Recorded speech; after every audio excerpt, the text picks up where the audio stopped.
नमस्कार। आज हम लोग जनसंख्या वृद्धि के सिद्धांत पर चर्चा करेंगे, थ्योरीज ऑफ पॉपुलेशन ग्रोथ। तो सबसे पहले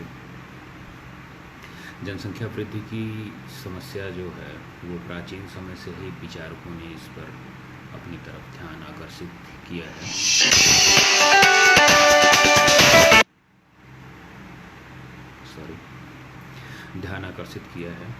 और ईसा से पूर्व प्लेटो, अरस्तु नामक विद्वानों ने किसी प्रदेश या देश में इतनी जनसंख्या केंद्रण के लिए वांछनीय माना जितना देश उस देश में प्रदेश में जनसंख्या निर्भर रहकर तथा अपनी आत्म सुरक्षा कर सके, मतलब प्रकृति और मानव के बीच में संतुलन की बात कही। 17वीं 18वीं शताब्दी में वणिकवादी अर्थशास्त्री जनसंख्या वृद्धि को बुरा नहीं मानते थे, क्योंकि पहले अगर देखा जाए तो प्रकृति हावी थी, जनसंख्या उतना ज़्यादा नहीं थी, इसलिए जनसंख्या का कोई बहुत बड़ा रोल नहीं था। वरन यह माना जाता था कि जनसंख्या वृद्धि किसी देश के आर्थिक विकास के लिए सबसे बड़ी सहयोगी उत्पन्न होगी, और है भी ऐसा, आज भी वो है। लेकिन मामला जानने समझने और उसको ट्रेनिंग देने के आधार पर ये सारी चीज़ें खड़ी हो पाएंगी। तो देश में सुरक्षा में, सहायता में, देश की प्रभुसत्ता कायम रखने के लिए मनुष्य ही सबसे बड़ा संसाधन है, और मनुष्य की जनसंख्या ही सब कुछ करेगी।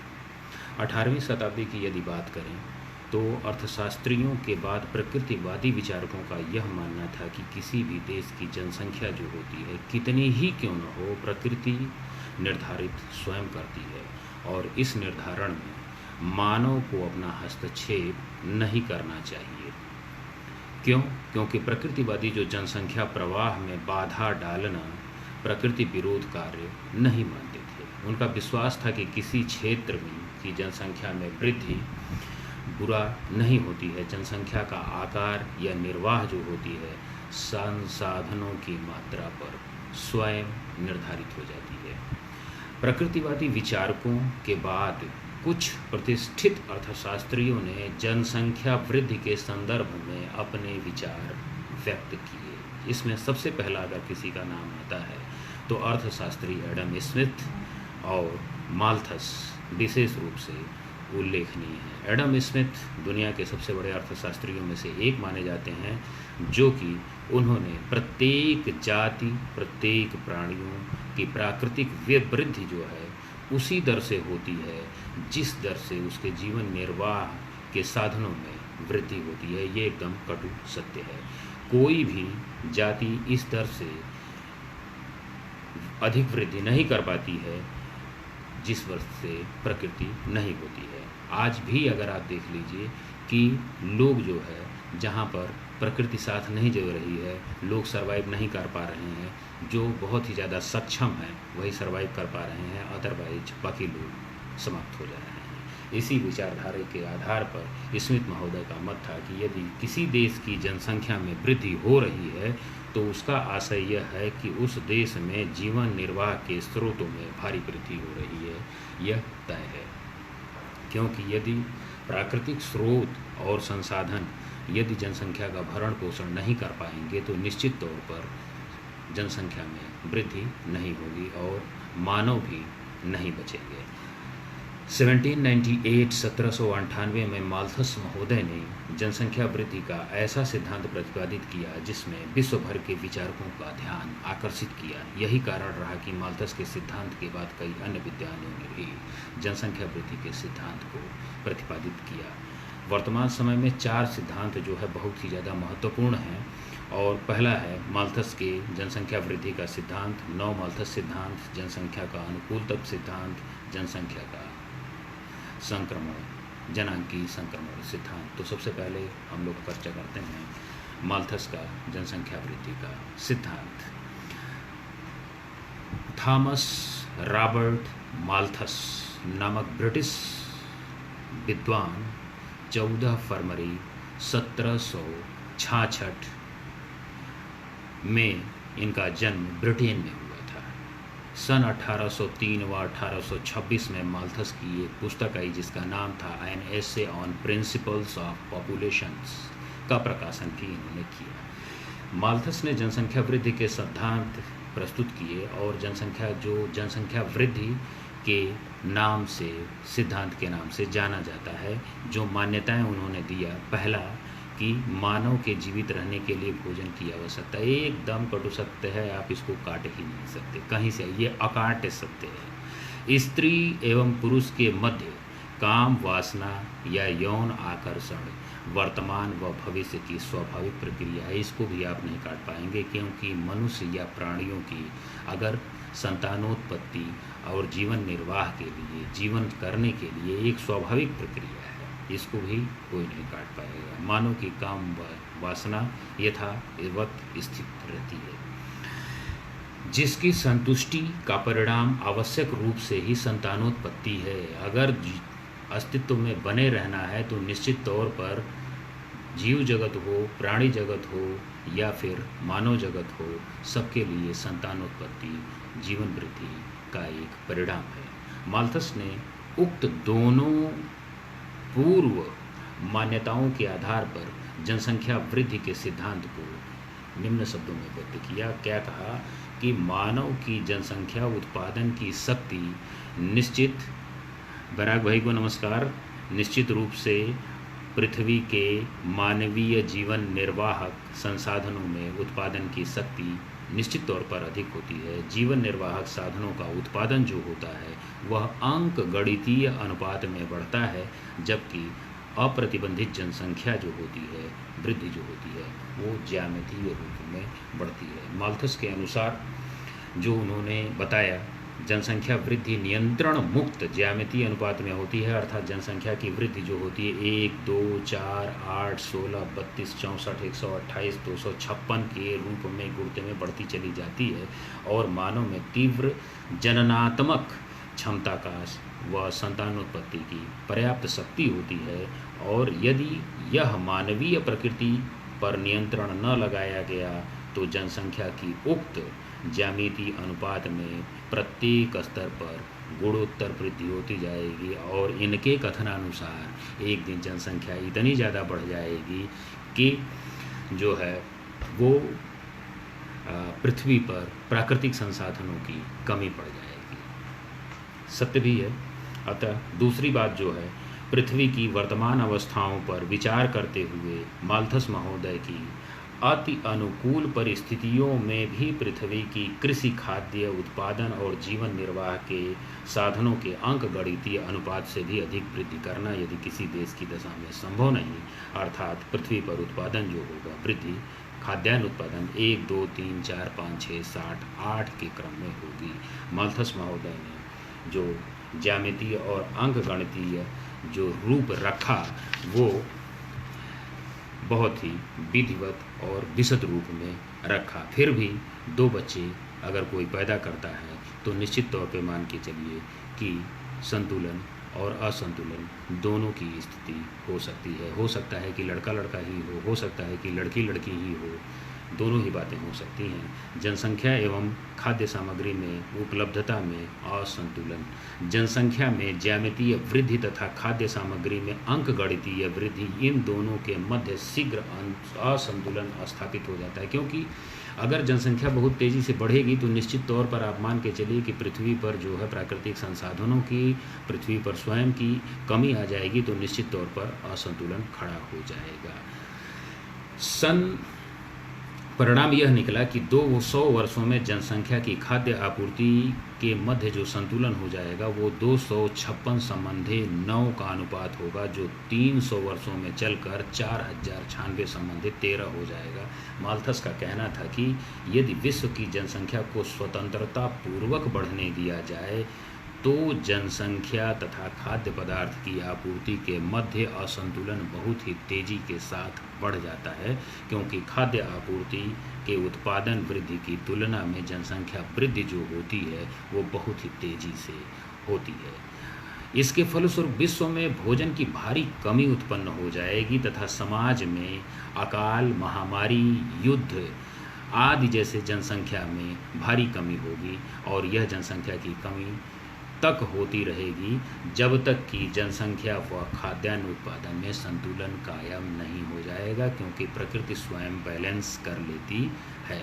और यदि जनसंख्या वृद्धि पर स्वैच्छिक नियंत्रण नहीं किया गया तो प्राकृतिक प्रकोपों से मृत्यु में भारी वृद्धि होकर जनसंख्या में स्वतः कमी हो जाएगी। और इस संदर्भ में माल्थस महोदय का कहना था कि प्रकृति की मेज बड़ी ही सीमित अतिथियों के लिए लगी हुई है। जो अतिथि बिना नियंत्रण के आएगा उसे अवश्य ही मरना पड़ेगा, ये तय है, निश्चित है। जनसंख्या वृद्धि के नियंत्रण के लिए माल्थस ने जो सुझाव अपनाए उसमें जो पहला था कृत्रिम नियंत्रण या निवारक उपाय। इसके लिए था मानव स्वयं द्वारा किए गए नियंत्रण को, वो समस्त उपाय जो सम्मिलित थे उसमें था मानव विवेक से जन्म दर को रोकने के हेतु जो उपाय करता है वो अधिक उम्र में विवाह, संयमित जीवन या ब्रह्मचर्य जीवन, संयमित निग्रह और संसाधनों का प्रयोग करता है। लेकिन संतति निग्रह के कृत्रिम संसाधनों के प्रयोग के लिए माल्थस पाप मानते हैं। पहले ऐसा माना जाता रहा होगा, लेकिन अब चूँकि डेवलपमेंट टेक्नोलॉजी डेवलप हो गई है तो अब ये नहीं माना जाता है। संयमित जीवन, तो संयमित जीवन जो है शादी के पहले भी है और शादी के बाद तो हमको लगता है कि ज़रूरत से ज़्यादा आदमी ब्रह्मचर्य के जीवन का पालन करता है। क्योंकि जो है मनुष्य जो होता है वो अपने लड़के बच्चों के जीवन बनाने के लिए वो बहुत ही संतुलित जीवन जीने का प्रयास करता है, बल्कि उसके हिसाब से जीता है। तो एक तरीके से यदि उसके पास बच्चा है तो, और वो समझदार है तो, यदि नहीं है तो फिर उसके लिए कोई मतलब ही नहीं है। सकारात्मक नियंत्रण और या प्राकृतिक अवरोध, इसके अंतर्गत प्रकृति या प्रकृति द्वारा प्रतिपादित प्रतिबंध हो या अवरोध हो से मानवीय जनसंख्या में मृत्यु दर में तेजी से वृद्धि होती है, जैसे अकाल पड़ जाना, युद्ध हो जाना, महामारी आ जाना, निर्धनता आ जाना, भोजन की कमी आना, बाढ़, भूकंप, सूखा, दैवीय प्रकोप, इन अवरोधों के अंतर्गत सम्मिलित किए जाते हैं। लेकिन माल्थस महोदय ने प्राकृतिक या दैवीय प्रकोपों को कष्ट, मिजरीज के नाम से संबोधित किया।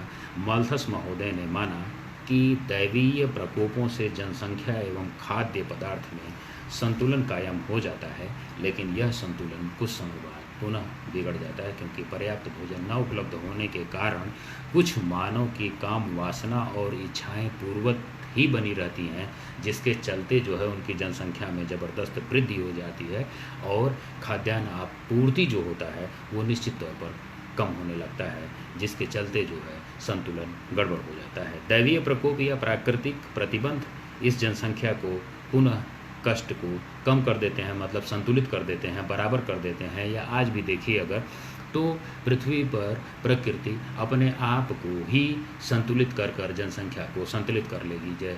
चाहे बाढ़ आ जाए, सूखा आ जाए, युद्ध ही हो जाए, एक राष्ट्र का दूसरे राष्ट्र से कोई ना कोई चीज़ जो ऐसी खड़ी हो जाती है जिसकी वजह से जो है मानव मर जाता है। और इस साइकिल को क्या कहते हैं, इसे माल्थूसियन साइकिल या माल्थूसियन चक्र के नाम से जाना जाता है, जिसमें जो क्या होता है कि अतिरेक होता है, सकारात्मक होता है और फिर जो है क्या होता है, संतुलित होता है, ये साइकिल बन जाती है। माल्थस का कहना है कि माल्थूसियन साइकिल में फंसकर जनसंख्या कष्ट पाती है और जो प्राकृतिक प्रतिबंध या दैवीय प्रकोपों तथा मानव को प्रदान किए जाते हैं, यदि मानव समाज में कृत्रिम संसाधनों गर्भ निरोधक को छोड़कर जनसंख्या वृद्धि पर नियंत्रण प्राप्त कर लेता है तो प्राकृतिक प्रकोपों द्वारा दिए गए कष्टों से छुटकारा मिल जाता था। पहले जब टेक्नोलॉजी इतनी नहीं डेवलप थी, प्राकृतिक जो है कृत्रिम साधन नहीं थे, तब भी जो है अपने आप प्रकृति रूप से आदमी बैलेंस कर लेता था और जनसंख्या कायदे से डेवलप होती थी।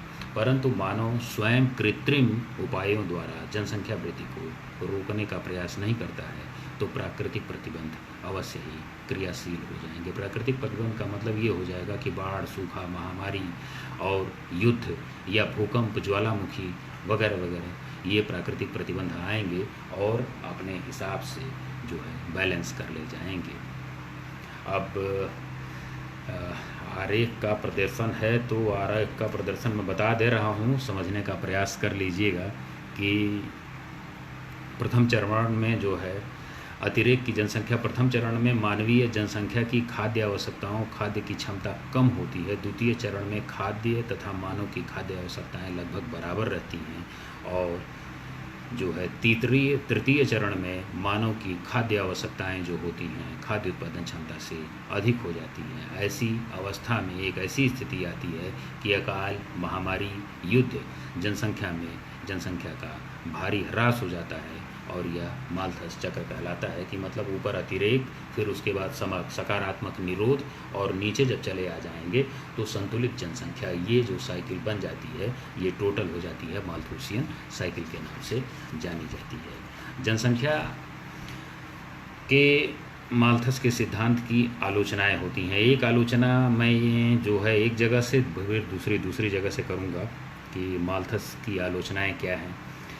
माल्थस की आलोचनाएं जो की गई वो माल्थस द्वारा प्रतिपादित जनसंख्या वृद्धि तथा खाद्य सामग्री का वृद्धि का जो अनुपात बताया गया वह कसौटी पर खरा बिल्कुल ही नहीं उतरा।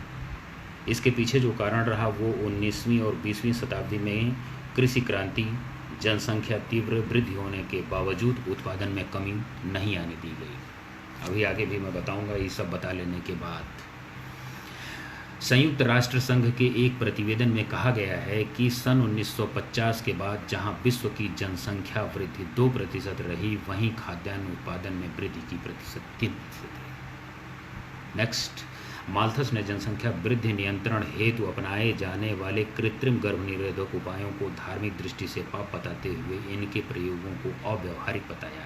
लेकिन वर्तमान समय में विश्व के कई विकसित एवं विकासशील राष्ट्र कृत्रिम गर्भनिरोधक उपायों को अपने जनसंख्या नियंत्रण में सफलता का मुख्य कारक मानते हैं भी। माल्थस ने जनसंख्या नियंत्रण हेतु संयमित जीवन, ब्रह्मचर्य तथा देर से विवाह जैसे कृत्रिम विवाहों को अपनाने पर बल दिया। साधारण व्यक्तियों के लिए ऐसा कर पाना एक आदर्श पूर्ण विचार हो सकता है, लेकिन व्यवहारिक जगत में ये बहुत ही कठिन है। ये सत्य भी है कि बहुत कठिन है। ये इसमें जो है कुल मिला जुला के लड़की या महिला ही झेलती है, लड़की क्या महिला ही झेलती है। हर तरीके से उसी के ऊपर चाकू चलती है। पुरुष की लापरवाही और महिला का शरीर का कट जाना ये निश्चित है, तय है। तो साधनों का न उपवाना, न प्रयोग किया जाना महिलाओं के लिए खतरनाक है। इस संबंध में मनोवैज्ञानिकों का मानना है कि स्त्री पुरुष के लिए लंबे समय तक ब्रह्मचर्य रहना शरीर व मस्तिष्क पर प्रतिकूल प्रभाव पड़ता है। माल्थस का यह कहना है कि जनाधिक्य या प्राकृतिक आपदाओं का होना आवश्यक है। वर्तमान समय में माल्थस ने महत्व नहीं रखती हैं, क्योंकि प्राकृतिक आपदाएं जनाधिक्य का परिणाम नहीं वरन उत्पादन की अकुशलता, धन का असमान वितरण, चिकित्सीय सुविधाओं में अपर्याप्त विकास के कारण ये सारी चीज़ें देखने को मिलती हैं। माल्थस ने जनसंख्या वृद्धि की तुलना में केवल खाद्य उत्पादन से ही की, जबकि खाद्य उत्पादन के साथ साथ औद्योगिक उत्पादन का भी जनसंख्या वृद्धि में महत्वपूर्ण योगदान देखने को मिलता है। यूरोप के कई औद्योगिक देश, औद्योगिक दृष्टि से संपन्न राष्ट्र, खाद्य सामग्री का अभाव तथा ये औद्योगिक राष्ट्र वस्तुओं के निर्यात के बदले खाद्य सामग्री प्राप्त कर लेते हैं, जनसंख्या का भरण पोषण कर लेते हैं। अभी भी देखते हैं हम, दुनिया के जितने डेवलपिंग कंट्रीज, विकसित राष्ट्र हैं, उनके यहाँ अन्न उत्पादन नहीं है, लेकिन वो दूसरी चीज़ें विकसित करके, उसका निर्यात करके, उसको बेच करके वो अपने खाद्यान्न सामग्री को मंगा लेते हैं। जिसके पास जल नहीं है वो इंपोर्ट करके इसमें जल मंगा लेते हैं। सारी ओपेक कंट्रीज़ को अगर देखें तो वो केवल तेल ही बेच रहे हैं, और तेल बेचकर वो अन्य संसाधन, खाने पीने और रहने की सामग्री जैसी सारी चीज़ों का पूरी दुनिया से आयात कर रहे हैं। तो इस तरीके से हम कह सकते हैं कि अन्न का विशेष रोल नहीं है। निष्कर्ष क्या पाते हैं हम कि यद्यपि जनसंख्या वृद्धि में माल्थस के कटु आलोचकों का सामना करना पड़ा, लेकिन वर्तमान समय में सिद्धांत के कुछ अंशों का समावेश भी देखने को मिलता है। अब हम आपको दूसरी तरफ लेकर चल रहे हैं, जो माल्थस क्या थे उसको बताने का कष्ट कर रहे हैं कि माल्थस, देखिए अब दुनिया में माल्थस के बारे में क्या कहा गया है कि क्रूर लोगों की मदद से जितने झूठ गढ़े गए उनमें सबसे बड़ा झूठ ये था कि आबादी के अत्यधिक बढ़ जाने से पूंजीवाद के अंतर्गत जनता की गरीबी बढ़ जाती है, और आधुनिक युग में यह झूठ माल्थस नामक उस प्रतिक्रियावादी पादरी के समय से ही प्रसारित कराया गया। इसमें कोई नई बात नहीं है कि 1798 में फ्रांस की क्रांति और उदारवादी सिद्धांतों के खिलाफ प्रचार और प्रसार करने के लिए एक राजनैतिक हथियार के रूप में प्रयोग किया गया।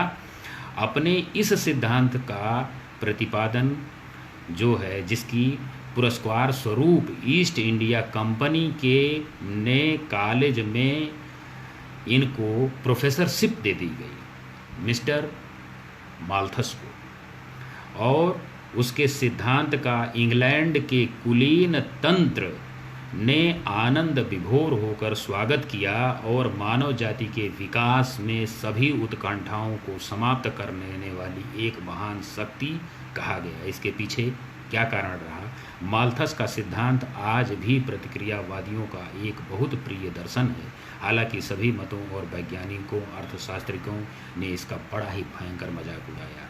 यह सिद्धांत उत्पादन के विकास के सिद्धांत के संभावनाओं पर मनमाने तौर पर कुछ जबरदस्त सीमाएं लगा देता है, और यह कुछ ऐसे समय में उत्पादन का विकास सर्वाधिक तीव्र युग में प्रवेश कर रहा हो। 19वीं सदी के अनुभव में हम माल्थस के सिद्धांत की उस समय धज्जियां उड़ा दी जाती हैं जब आबादी की रफ्तार से भी ज़्यादा तेज़ी से संपत्ति का विस्तार किया जा रहा था। आप ये समझिए, ये ऐसा काल था जब ईस्ट इंडिया कंपनी, अंग्रेज पूरी दुनिया पर हावी हो रहे थे, अपने साम्राज्य को स्थापित कर रहे थे, विस्तार कर रहे थे। यह बात साफ तौर पर उद्घाटित हो गई थी कि गरीबी की वजह जनसंख्या वृद्धि नहीं बल्कि कुछ और है। 20वीं सदी में खास तौर से प्रथम महायुद्ध के बाद विश्वव्यापी अर्थ संकट के आने पर इस सिद्धांत को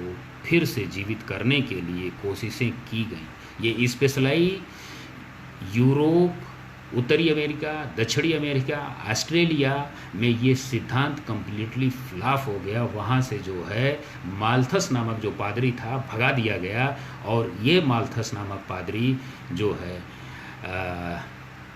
एशिया में आकर अपने प्रभुत्व को स्थापित कर लेता है, और उसको ईस्ट इंडिया कंपनी जो है वो बनाती है, प्रोफेसर पर नियुक्त कर देती, पद पर नियुक्त करती है। लेकिन अंतर्राष्ट्रीय आंकड़ों की मौजूदगी ने उसे फिर भी समाप्त कर दिया।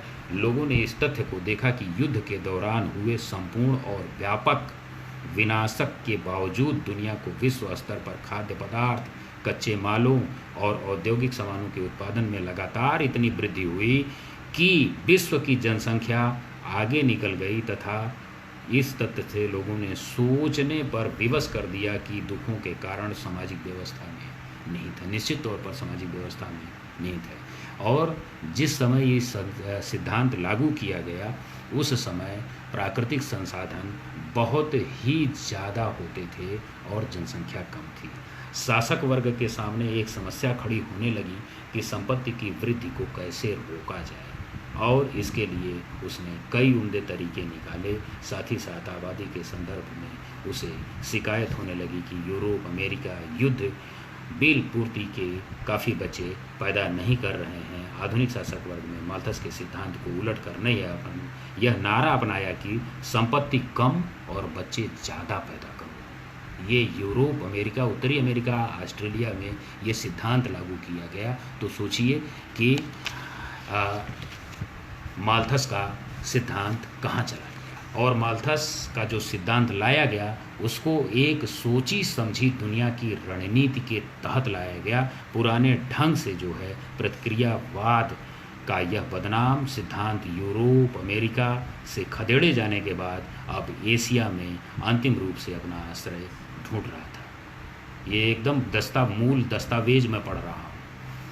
भारत और चीन की गरीबी के बारे में एकमात्र कारण यह बताया जाता है कि यहाँ गरीबी समाज की व्यवस्था नहीं बल्कि ज़रूरत से ज़्यादा आबादी की वजह यह झूठा प्रचार किया गया। यह कहा जाता है कि साम्राज्यवादी शासन ने जनहित प्रभावों ने भारतीय महाद्वीप से युद्ध को समाप्त कर दिया और महामारी अकाल जैसी सीमा में तथाकथित कमी करके उसने दुर्भाग्यवश आबादी की वृद्धि को रोकने के लिए प्राकृतिक उपायों को खत्म कर दिया और इस प्रकार से अदूरदर्शी बहुप्रज जनता के पेट भरने तक की रोटी भी दुर्लभ हो गई। इतना भयंकर अत्याचार जो है ईस्ट इंडिया कंपनी और अंग्रेज़ों ने फैलाया। 1770 से 20वीं शताब्दी की शुरुआत युद्ध के दौरान में भयंकर अकाल पड़े जिसकी हम कल्पना नहीं कर सकते। 1918 में इन्फ्लुएंजा से 1,40,00,000 व्यक्तियों की मृत्यु हो गई। बंगाल के अकाल के दौरान 35 लाख लोग मारे गए और आज आबादी का बहुमत चूहे के खाने लायक आहार की स्थितियों पर निर्भर है। आप कल्पना कर सकते हैं कि ये क्या लिखा गया है, क्या पढ़ा गया है। इसलिए भूमि पर बढ़ता हुआ दबाव, अर्धभुखमरी की स्थितियां ब्रिटिश शासन की परोपकारिता और अनिवार्यता का स्वाभाविक परिणाम है। आज की डेट में ये किताब आउट ऑफ प्रिंट, आउटडेटेड है। इन परिस्थितियों में तब्दीली जो लाई गई जा सकती थी वह भारत की जनसंख्या में वृद्धि दर को यूरोप की बुद्धिमत्ता जैसी कमी करके लाई जा सकती थी, ऐसा दुष्प्रचारित किया गया हुआ था। आपको भारत की गरीबी के बारे में जो थोड़ा सा पढ़ के हम बताते हैं कि क्या है।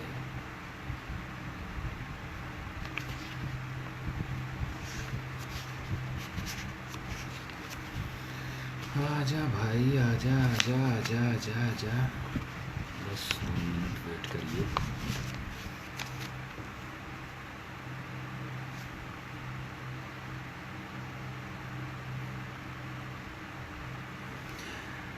उन्नीस 1931 में बंगाल जनगणना की रिपोर्ट में जो निष्कर्ष निकाला गया था वो काफ़ी महत्वपूर्ण है। उसमें खाद्यान्न सप्लाई और जनसंख्या की समस्या पर विचार किया गया था। ये रिपोर्ट बंगाल सेंसस रिपोर्ट 1931 खंड 1 पृष्ठ 63 में है। ये इसमें लिखा गया है कि पहले से ही दुनिया के सबसे घनी आबादी वाले बंगाल प्रांत में इतनी बड़ी मात्रा में जनसंख्या वृद्धि की संभावना से धारणा बनती है कि बंगाल की आबादी तेज़ी के साथ उस सीमा पर पहुंच जाएगी जब जीवन निर्वाह के लिए साधन किसी भी कीमत पर जनता की मांग पूरी नहीं कर सकेंगे। ये फैलाई गई बात। इस बात से इनकार नहीं किया जा सकता कि बंगाल की आबादी का एक बड़ा हिस्सा जीवन निर्वाह के लिए निम्नतम स्तर पर गुजर रहा है और इस प्रांत में क्षमताओं का विकास नहीं किया गया तो जनसंख्या किसी भी वृद्धि के निराशा घुटने टेक देगी। कहने का तात्पर्य यह है कि ये क्षमताएं इतनी ज़्यादा हैं कि आबादी की भावी स्थिति के बारे में निराशा का रुख अपनाना उचित नहीं है। भारत के शेष भाग में बंगाल की तरह अल्प विकसित साधनों और इन संसाधनों के इस्तेमाल पर अक्षमता के लिए प्रसिद्ध है।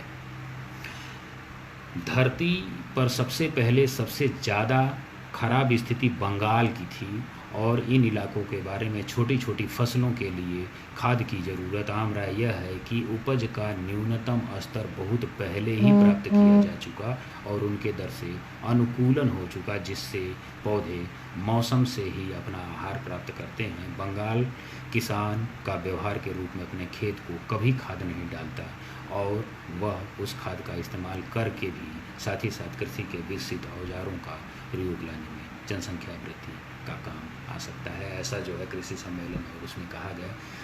तो ये तो थी जो है माल्थस नामक बीमारी के बारे में। अभी बहुत सारी चीज़ें हैं लेकिन उस पर चर्चा करेंगे तो बहुत ही ज़्यादा जो है वो हो जाएगा।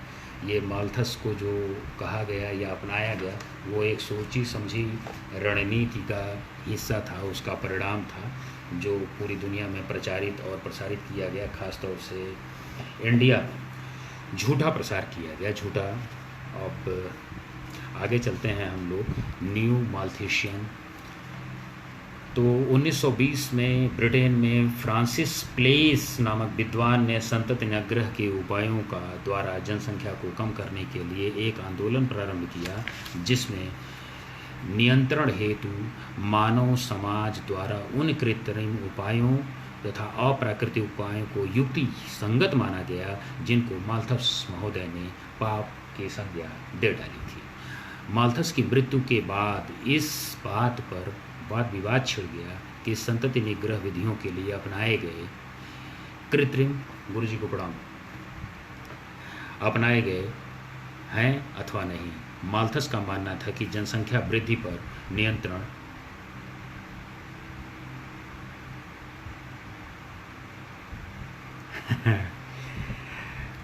नियंत्रण किया जाता है। ये सिर्फ एक झूठा प्रचार है। जनसंख्या वृद्धि में प्रकोपों में फंसकर जनसंख्या कष्ट पाती है। इन कष्टों से बचने के लिए मानव समाज को भौतिक प्रतिबंधों या आत्म संयमों के उपायों, संयम, ब्रह्मचर्य को अपना लेना चाहिए।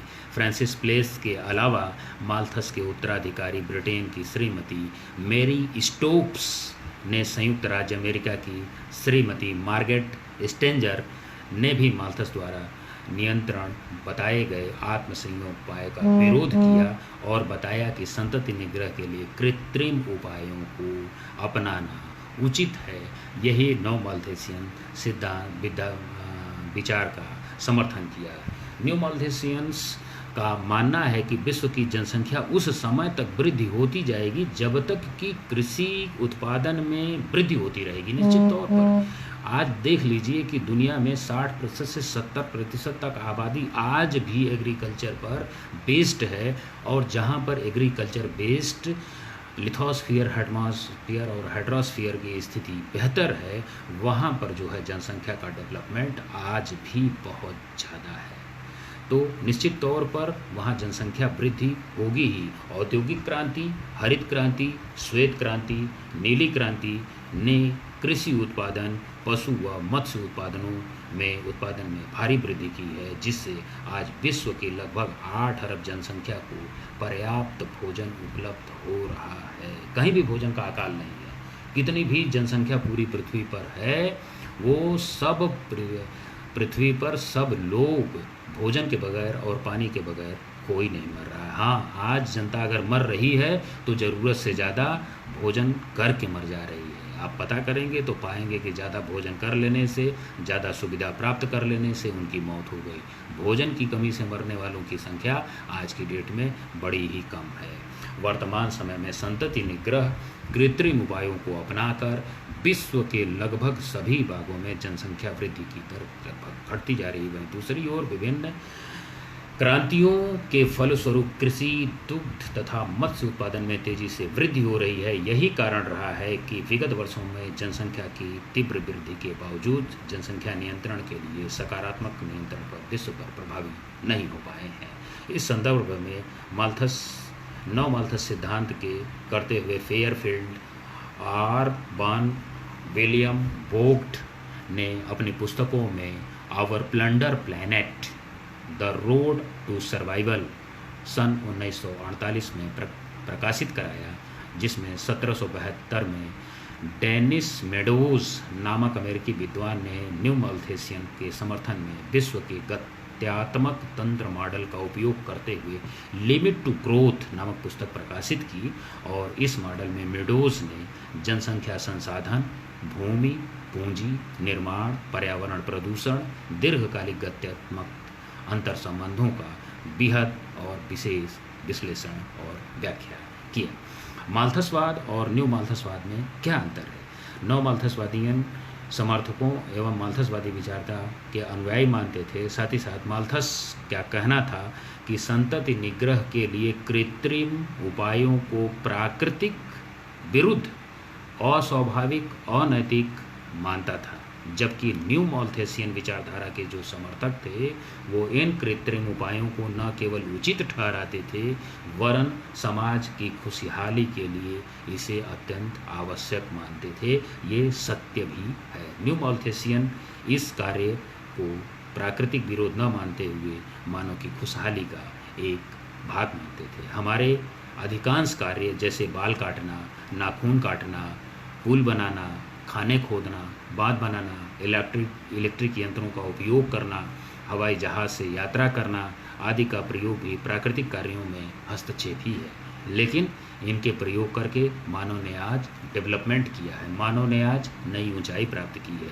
आज जो है वो एक स्थान से दूसरे स्थान का विकास किया है। वस्तुतः प्रकृति के विशाल प्राकृतिक संसाधनों का शोषण व उपयोग और उपभोग करके मानव ने उन्नति किया है। इसी प्रकार संतति निग्रह के कृत्रिम उपायों का उपयोग और उपभोग करके मानव उन्नति करके प्रारंभ आवश्यक है। यदि नहीं करेगा, अब ऐसी कोई टेक्नोलॉजी अभी प्राकृतिक तो आई नहीं भगवान के यहाँ से कि जो है 2 बच्चा के बाद अपने आप ही मामला बंद, ऐसा अभी आया नहीं। हो सकता है आ जाए आने वाले समय में, तो सो फार सो गुड, कृत्रिम उपायों को नहीं लेना पड़ेगा।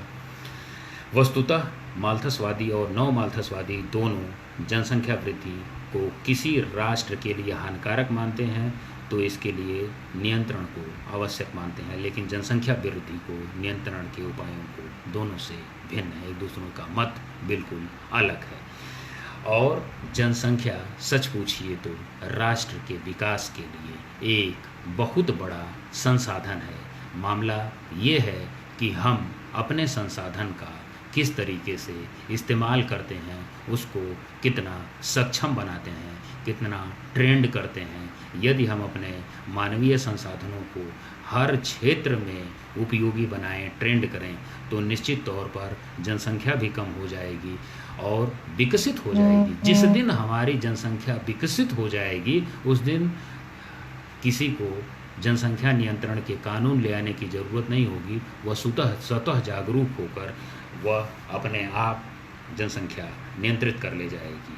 और माल्थस महोदय का जो कामेच्छा, संतान उत्पत्ति की इच्छा तथा कामेच्छा में अंतर मानकर दोनों का एक मानते थे। दूसरे शब्दों में काम वासना संतानोत्पत्ति का सीधा संबंध था, लेकिन इन दोनों में पर्याप्त अंतर मानते हुए न्यू माल्थसियनवादी विचारधारा के समर्थक जीडे एवं रिस्ट लिखते हैं कि कामेच्छा जीवधारियों की एक प्राकृतिक इच्छा है जो कि अन्य जीवधारियों के साथ साथ मानवों में भी देखने को मिलती है, जबकि संतानोत्पत्ति की इच्छा जन्म विभिन्न स्थान समयों में सामाजिक धार्मिक परिस्थितियों के अनुसार देखी जाती है। वास्तव में आधुनिक युग में संतान के प्रति मोह उतना नहीं है जितना प्राचीन समय में रहा, लेकिन वर्तमान समय में मानव की कामेच्छा उतनी ही है जितनी प्राचीन समय में थी।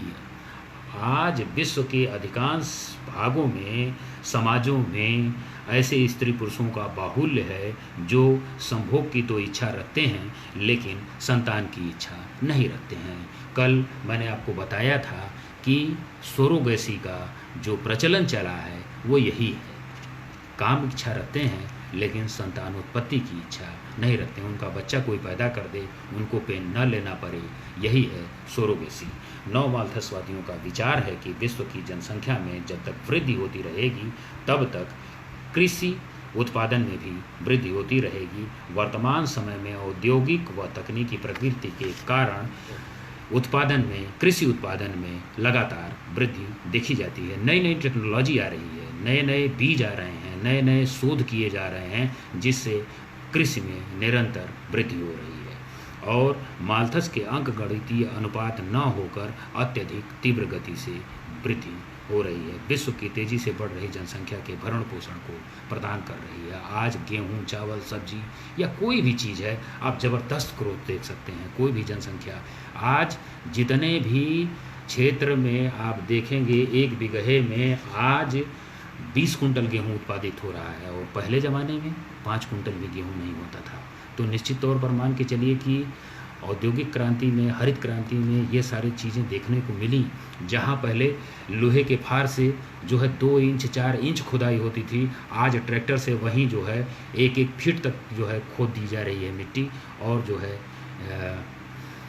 खादों के डाई से, यूरिया से, पोटास से जो है और जैविक से लगातार जो है उसी खेत से जो है 2 गुना 4 गुना जो है फसलों का उत्पादन किया जा रहा है, तो आप कल्पना नहीं कर सकते हैं कि कितना ज़्यादा उत्पादन हो रहा है। हाँ, ये है कि क्वालिटी बढ़ जाने से क्वांटिटी बढ़ जाने से क्वालिटी में निश्चित तौर पर कमी आ गई है, और जब कमी आ गई है तब जो है वो अगर कोई चीज़ बढ़ेगी तो निश्चित तौर पर कोई चीज़ घट जाएगी। इसी के साथ ही आप सब लोगों को बड़ा